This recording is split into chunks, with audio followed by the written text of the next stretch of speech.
다 같이 기도하겠습니다.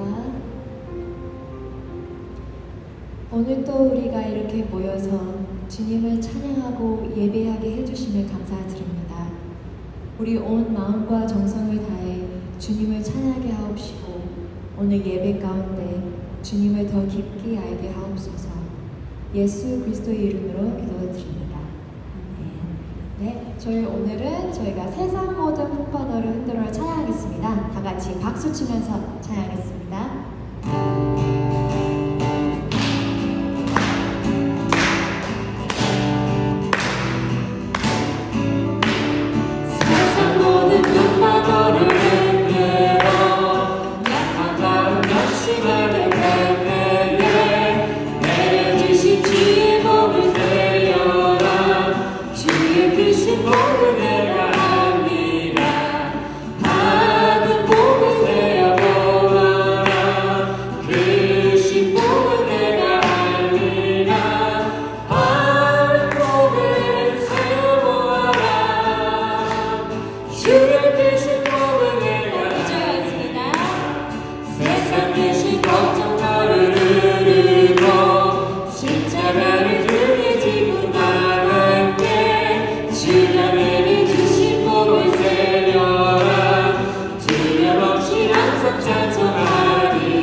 1장 25절에서 33절까지의 말씀이 되겠습니다.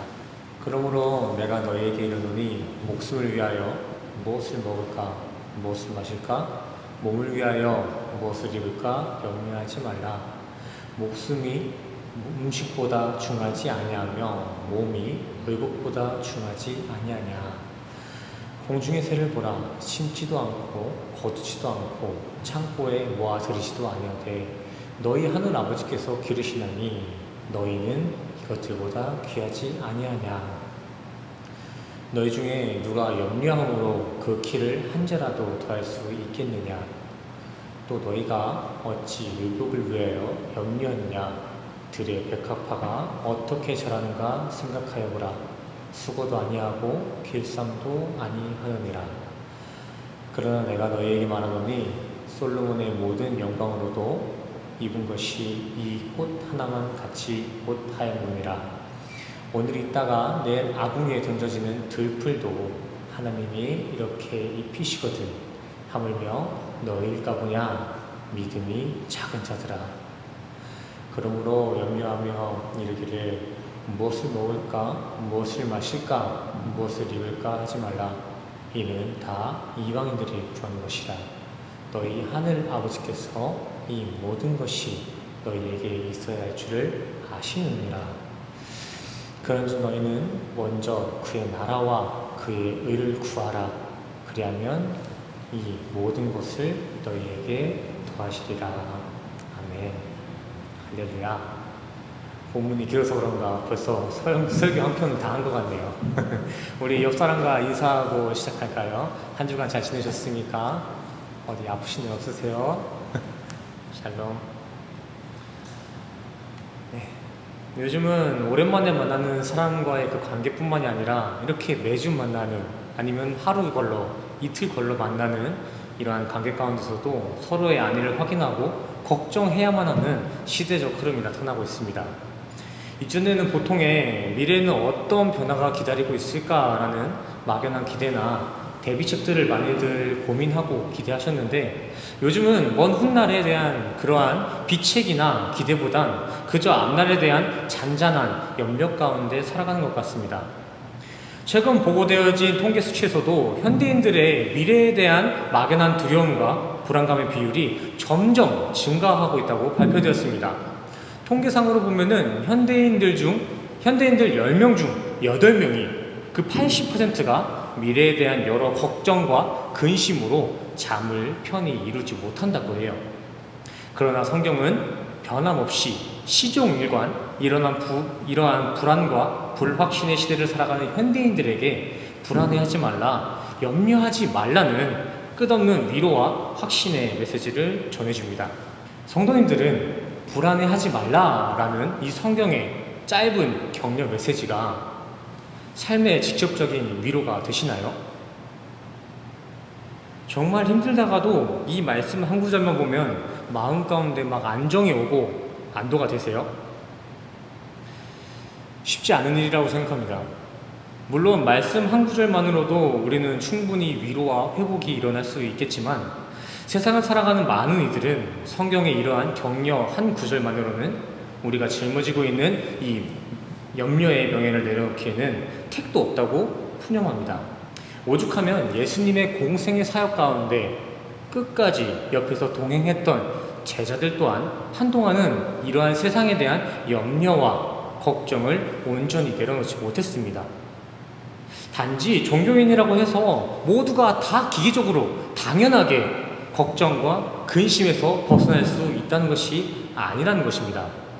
오늘 본문 말씀은 이렇게 염려를 내려놓지 못하는 제자들, 그리고 그러한 제자들과 동일한 신앙의 선상에 서 있는 우리 성도들에게 위로의 메시지이자 이 시대를 이어갈 수 있는 실질적인 대처 방안을 제시해주고 있습니다. 염려에 갇힌 성도를 향한 예수님의 위로와 실질적인 대처 방안은 이렇게 시작되어집니다. 25절 보여주시겠어요? 그러므로 목숨을 위하여 무엇을 먹을까 무엇을 마실까 몸을 위하여 무엇을 입을까 염려하지 말라. 목숨이 음식보다 중하지 아니하며 몸이 의복보다 중하지 아니하냐. 이 구절에서 예수님께서는 푸시케, 생명과 영혼을 위해서라면은 너희는 소마, 이 육을 위한 염려는 하지 않아도 된다라고 말씀하십니다. 비본질에 너무나 필요 이상으로 집착하지 말라는 것입니다. 이어서 이 구절에서 간과해서 안 될 부분, 잘 관찰해야 하는 부분은 그러므로라는 부분입니다. 그러므로, 헬라어 투토라는 단어를 사용하는데, 그러므로란 이전에 제시되어진 전제 조건의 결론이나 근거를 이어주는 접속 부사입니다. 이 말은 즉슨 이전 내용, 지금 그러므로를 기준한 그 앞의 내용에 대한 이해가 없다면은 이어지는 25절의 내용을 올바르게 이해할 수 없다는 것이죠. 그렇다면 먼저 그러므로 앞에 있는 그 전제 조건이 무엇이었는지 우리 한번 살펴보겠습니다. 24절입니다. 한 사람이 두 주인을 섬기지 못할 것이니 혹 이를 미워하고 저를 사랑하거나 혹 이를 경히 여기고 중히 여기고 저를 경히 여김이라. 너희가 하나님과 재물을 겸하여 섬기지 못하느니라. 아멘. 잘 기억하실 것입니다. 이 구절은 이전에 2월경에 우리가 함께 나눴던 교제의 내용, 본문 말씀입니다. 본문 말씀의 그 결론과 같이 재물이라는 것은 단순한 편의 정도가 아니라 만몬이라는 우상까지 확장되어질 수 있는 위험 요소가 될 수 있으며, 실제 성경에서는 절제 없는 재물 섬김, 세상 섬김은 하나님을 경히 여기고 만문신을 섬기는 우상 숭배와 같다라고 경고하며, 그러기에 이 둘, 만몬과 하나님을 겸하여 섬기는 일은 있을래야 있을 수 없다고 분명한 선을 그어주는 내용이 지금 24절의 내용입니다. 이 내용을 적용해보면 오늘 25절에 염려하지 말아라, 염려할 필요 없다라는 이 메시지는 저 24절이 말하고 있는 재물을 비롯한 세상의 영역은 경하게 여기고 하나님만을 신뢰하며 섬기는 우리 성도들에게 주어지는 결과적인 메시지라는 것입니다. 내가 자력으로서 만들어내는 것, 내가 스스로 만들어낸 그 수고의 결실들을 신뢰하고 의지하는 것이 아니라 값없이 부어주시는 하나님의 은혜만을 붙잡는 우리 성도들만이 세상이 압박하는 이 염려의 시대에서 자유로울 수 있다는 것입니다. 오늘 본문은 이렇게 24절과 동일한 소망의 메시지를 기초하되 조금 더 점층적이고 실질적인 비유와 논증으로 우리의 신앙생활에 접근하고 있습니다. 자, 본문을 다시 읽어보실까요? 26절과 28절에서는 공중의 새들 그리고 백합화가 나옵니다. 공중의 새들과 백합화. 누가복음에서는 이 공중의 새의 까마귀로서 이렇게 해석하고 있더라고요. 예수님께서는 이 두 가지의 비교 대상을 들어서 염려에 빠져있는 그 제자들, 염려 가운데 있는 우리의 인생 가운데 다시금 하나님의 돌보심과 하나님의 사랑의 크기를 깨닫게 해주십니다. 이러한 비유의 대상, 새, 까마귀와 그 꽃의 의미에 있어서는 성경 연구가들의 여러 가지 견해들이 있지만 우리가 오늘 교제를 이어갈 때에는 그저 희소 가치가 없는 들풀과 흔하디 흔한 새의 보편적인 존재 의미로서 메시지를 풀어나가겠습니다. 실제로 팔레스타인에서는 까마귀를 한국의 참새처럼 이렇게 흔하게 여기는 새 중 하나입니다. 그리고 백합화 또한 이스라엘 지역에는 전 지역에 깔려있는, 천지백과 깔려있는 흔한 꽃 중에 하나예요. 워낙 개체수가 많아서 땔감으로도 사용된다 하더라고요. 목재보다 더 많이 이렇게 개체수가 많기 때문에 땔감으로 사용될 정도로 흔한 꽃이 백합화라는 거예요. 본문의 예수님께서는 지금 이 두 비유의 대상 까마귀와 백합화를 가지고 이렇게 말씀하십니다. 제가 30절까지 한번 읽혀보겠습니다. 저 공중에 날아다니는 까마귀, 저 새 좀 봐봐라. 저 새가 지금 너네들처럼 뭘 걱정하면서 창고에 재산을 쌓아뒀냐? 그렇게 쌓아뒀기 때문에 저렇게 자유로워 보이냐? 아니야. 저 새는 오로지 나로 인해서 자유로울 수 있는 것이다. 그리고 저기 들판에 깔리고 깔린 백합화를 한번 봐봐라. 저 꽃은 자신이 입을 옷을 만들어내야 된다, 그런 압박이나 좋은 옷을 입고 싶다는 욕망 없이도 저렇게 아름다운 옷을 입고 있지 않냐. 근데 내가 볼 때는 너희가 그토록 욕망하고 있는 최고의 영광 솔로몬의 소유보다 내일 당장 불태워질 수도 있는 흔한 백합화의 모습이 더 아름답다. 하지만 너희는 내 목숨을 내어줘도 아깝지 않을 정도로 내가 사랑하는 나의 백성, 나의 아들들이다, 나의 자녀들이다. 이러한 아비된 내가 자녀인 너희를 가만히 두겠냐? 너희를 벗겨놓고 굶겨 죽이기라도 하겠냐? 이 믿음이 작은 자들아. 이것이 30절까지 의역한 내용입니다. 하나님께서는 이렇게 흔한 까마귀와 목재 되시는 땔감으로까지 사용되었던 이 백합화들조차도 솔로몬의 영광보다 더 아름답게 입히시고 기르시는 분이십니다. 참고로 당시 솔로몬의 명성은 지상에선 대적할 자가 없을 만큼 풍요로웠다고 합니다. 명예뿐만이 아니라 자산 측면에서도 당대의 세상에서는 대적할 사람이 없었어요. 성경에 나와 있는 그 수치로만 계산해도 솔로몬의 재산은 160조가 넘을 거라고 이렇게 환산하고 있습니다. 어떤 노력도 수고도 하지 않고 그저 주님의 공급을 받아가며 살아가는 자연에게도 이렇게 큰 복을 주셨습니다. 하물며 하나님의 사랑을 독차지하고 있는 우리 성도들, 그리고 창세 때부터 자연을 다스릴 수 있는 권세를 수여받은 우리 인간들을 주님께서 과연 외면하실까요? 그렇지 않을 것입니다. 주님께서는 얼마나 답답하셨는지 제자들을 향해서 한마디 탄식하십니다. 30절, 이 믿음이 작은 자들아. 이 말은 즉슨 제자들이 세상 염려에 시달리고 있는 이유는 다른 게 아니라 믿음이 작기 때문에 파생되어진 일이다 라고 말씀하시고 계신 것입니다. 염려는 불신의 증거라는 거예요. 그렇다면 먼저 질문 하나 하겠습니다. 기독교에서 말하는 믿음이란 무엇입니까? 믿음. 우리가 염려하고 있는 것, 그 이유가 믿음이 없어서라고 하는데, 그렇다면 기독교가 말하고 있는 예수님이 의도하고 계시는 그 믿음은 무엇일까요? 성경이 말하고 있는 성도의 믿음은 다른 타 종교인들도 흉내낼 수 있는 흔한 맹신적인 신념이나 원시적인 충성 행위가 아닙니다. 그냥 믿습니다 하고 손바닥 싹싹 빌고 크게 소리치면서 믿습니다를 외치는 게 믿음이 아니라고요. 피스티스. 기독교가 말하고 있는 믿음은 어떤 신념도 행위도 아닌 하나님과의 올바른 연합의 관계 속 우리 성도에게 주어진 그 언약에 대한 신실함, 이 언약의 신실함이 바로 기독교가 말하고 있는 믿음입니다. 하나님과의 올바른 관계 맺음과 동시에 나타나는 말씀에 대한 신실함, 이것이 faith, 믿음이라는 것입니다. 그렇다면 예수님의 말씀이 맞습니다. 신앙인들의 염려와 근심은 하나님의 섭리를 신뢰하지 못하는 믿음이 없는 그 신앙에서 나온 결과입니다.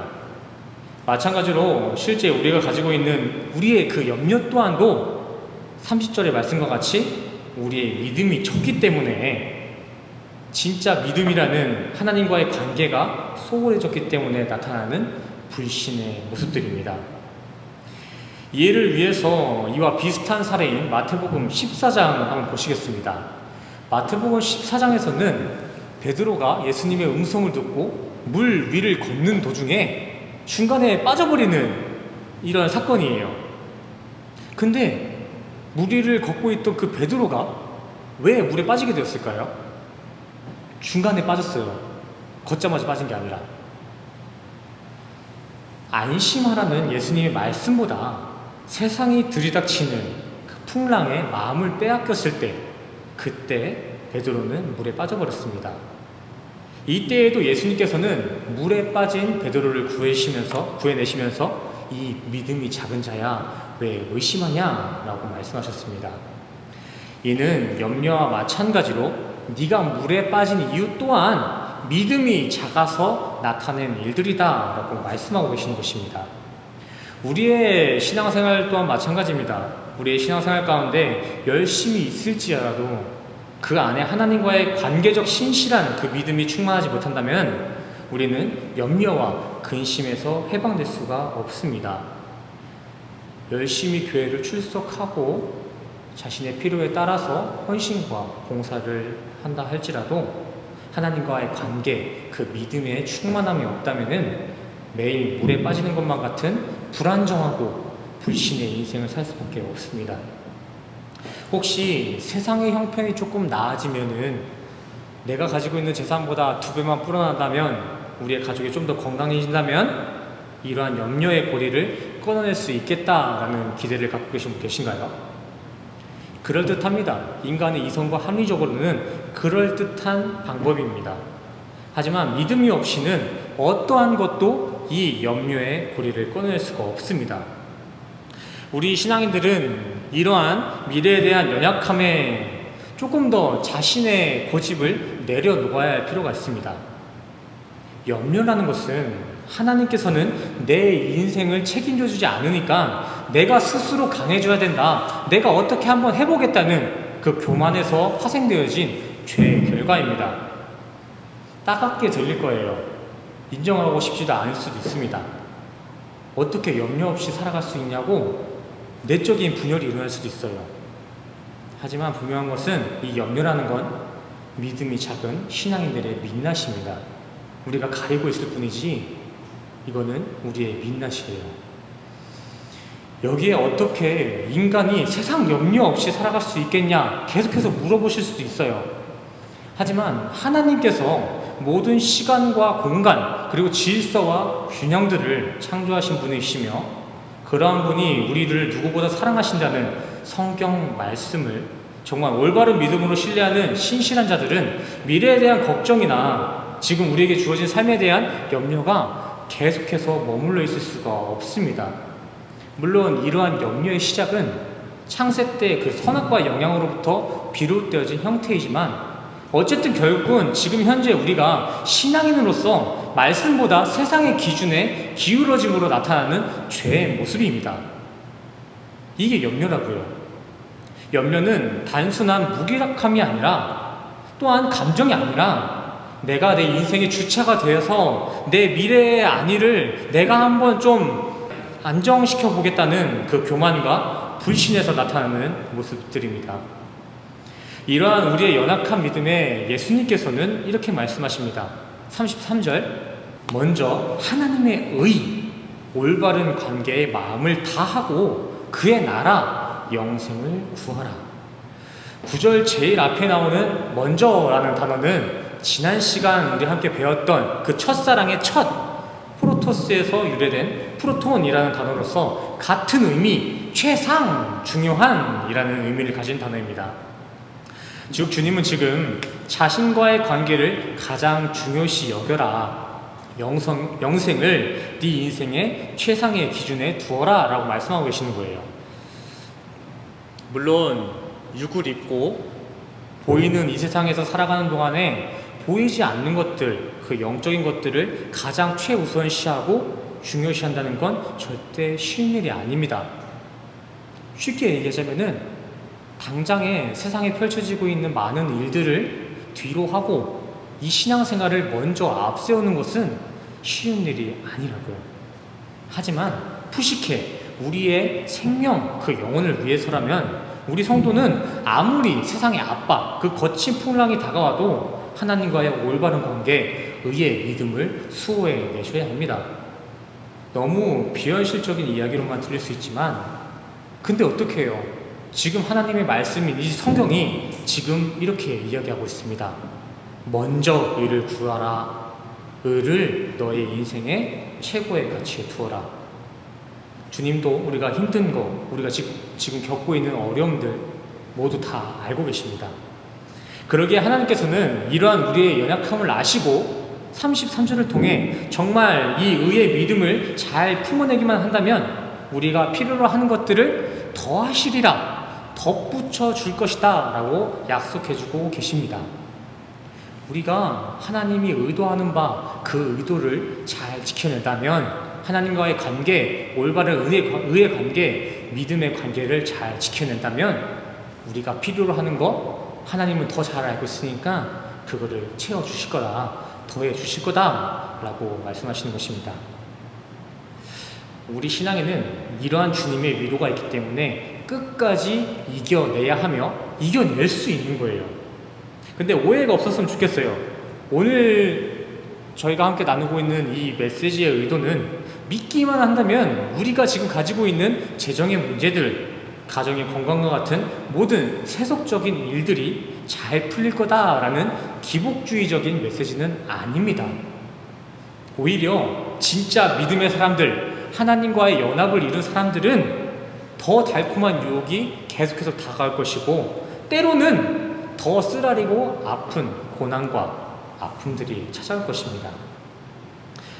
그러기에 오늘 말씀은 이로 인한 고난을 겪을 우리에게, 우리 성도들에게 너희들의 형편은 내가 잘 알고 있다.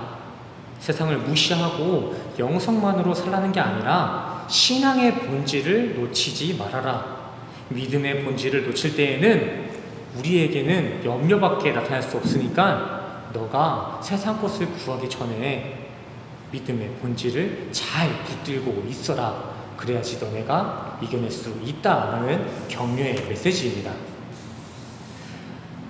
우리 하나님께서는 누구보다 더 애타는 마음으로 영생의 문 앞에서 우리를 응원하며 기다리고 계십니다.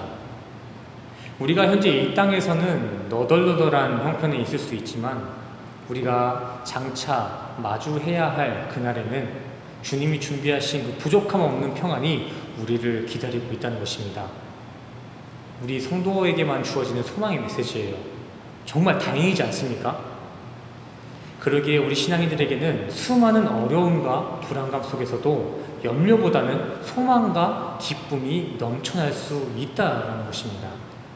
잠깐만 참으면 이 찰나와 같은 인생만 잘 연단해 난다면 우리는 영원한 하늘나라에서 영원한 기쁨을 누릴 수 있기 때문에. 우리 마지막 말씀 한 구절만 읽어보고 오늘 교제를 마무리하겠습니다. 찬양의 가사로도 잘 알려진 말씀 구절이에요.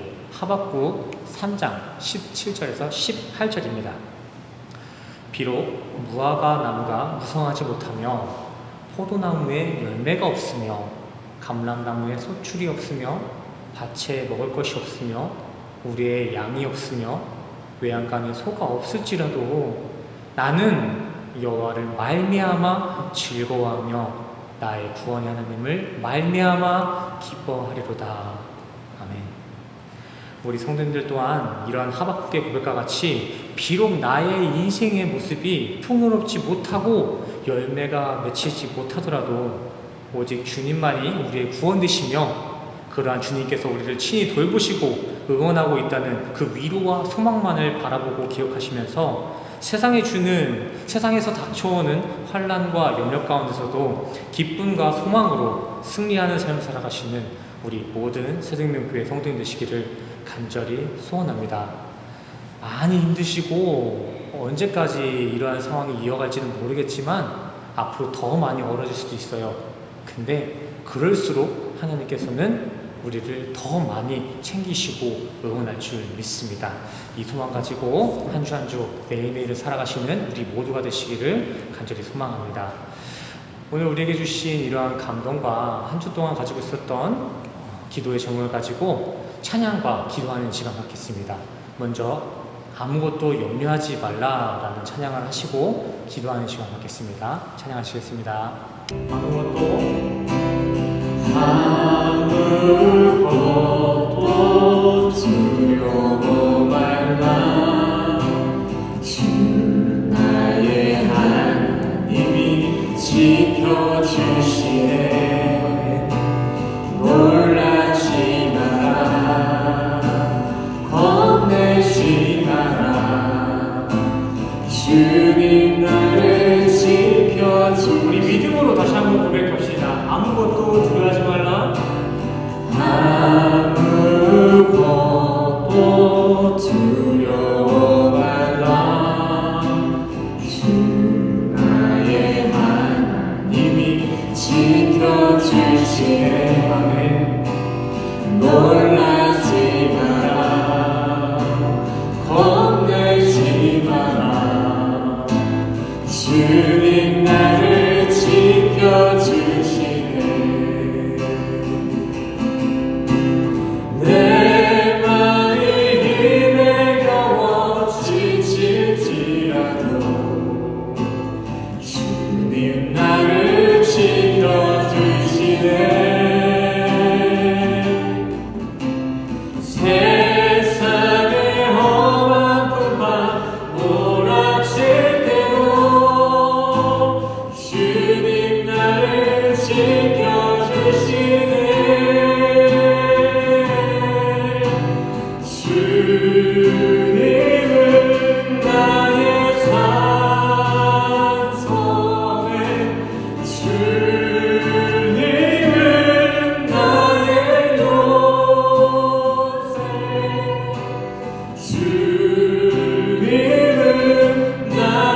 주님께서는 우리에게 믿음을 가지라, 믿음만이 우리의 연후에 끈을 끊을 수 있다고 계속해서 격려의 말씀을 보내주시지만 우리는 그 말씀에 동의를 하면서도 실제의 삶을 살아갈 때는 그 말씀대로 살아가는 게 너무나 어렵게만 다가옵니다.